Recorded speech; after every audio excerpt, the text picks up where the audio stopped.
when the primary started, Dave Wilson was the third candidate out of the pack, and I figured he would finish third out of the pack. Whenever you see him initially, you don't gravitate to him and say, hey, I'm going to get the best answer from this person.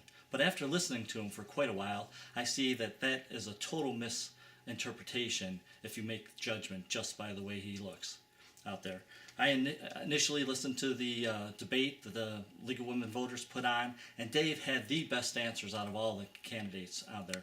Specifically, when he talks about the carriage trails and the first contract with DEC, he was there when it was negotiated, and he gives a testimony to what was going on in there that matches the documented and the paper trail of there. So where the other candidates get the marketing plea from the developer and embrace that, Dave knows what was going on and knows how to go ahead further when they're dealing with DEC and stuff.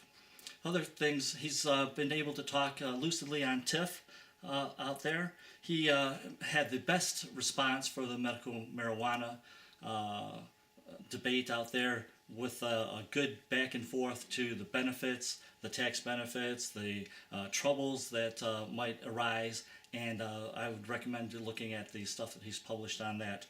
The Brant Pike revitalization is one of the key things that I think we disagree on with that. Not that I disagree that it would be nice if some of the shopping centers weren't a little better looking and stuff. It's just that the first thing that I heard out of his mouth there was that if you're not growing, then you're dying. Well, that's not really a true statement at all. What that is a marketing statement from developers that want cities to give a lot of the city taxes and stuff to help them be more profitable.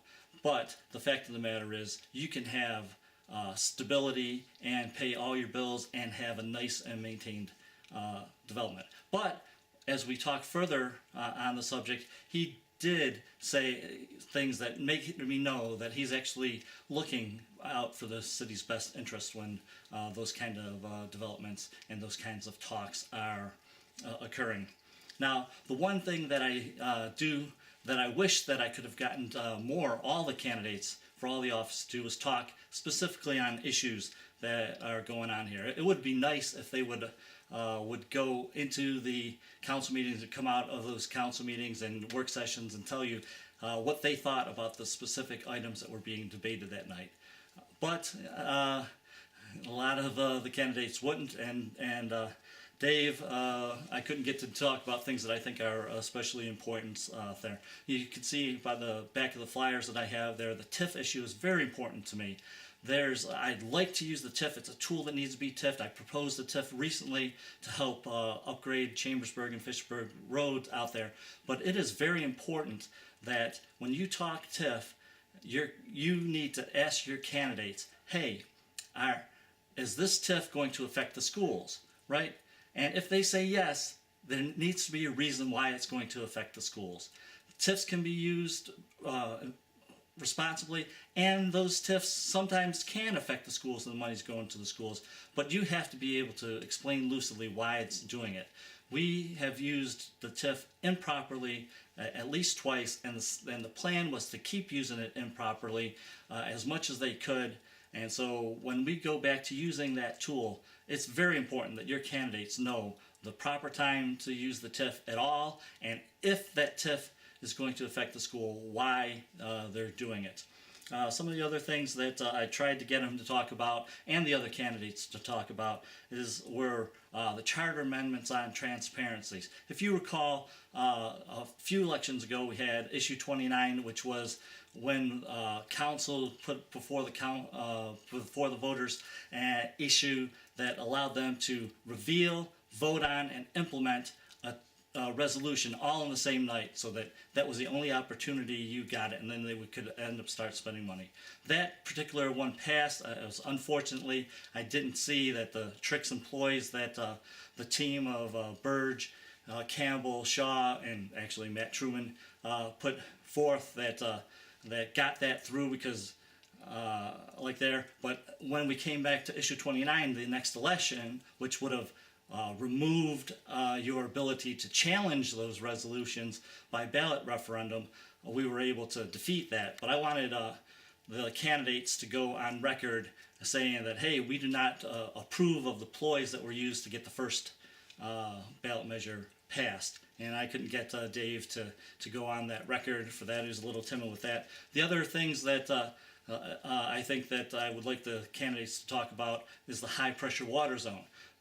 I am not opposed to everybody in the city having good water if it's at all possible, but the high pressure water zone has the problem that many of the residents up there already have good water pressure. In fact, I was at the trunk or treat event the other day and talked to 2 residents up there, again, to go along with the 25 and 30 other residents that don't have any problem with water pressure in that area. So this particular person had just gotten a water softener in. His water pressure up there measured 55 pounds pressure. If you increase that to 75 psi, people start complaining about high water pressure when it gets above 60.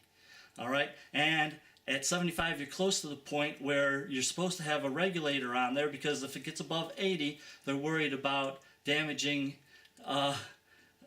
utilities in your pipes. All right, so this council will not document how many people are going to have pipes damaged because of the implementation of a high pressure water zone. That's just wrong, and I was hoping that I could get the candidates to address that and address the fact that more money is going to have to be spent in fixing the problems that they're going to do. And how much that is, I just want them to document it. So I was hoping Dave Wilson would talk a little bit about that, but I couldn't get any of the candidates to do that as well. So, but back to the main point, Dave Wilson does have the best resume. He's as a formal council member. He's got insight as a member of the Planning Commission. He's got insight in there, but he's so independent out there that that amount of experience is helpful and will help a lot as he goes forward as the mayor. So I do pick Dave Wilson as the better candidate for mayor, and hope that you'll go ahead and vote for him.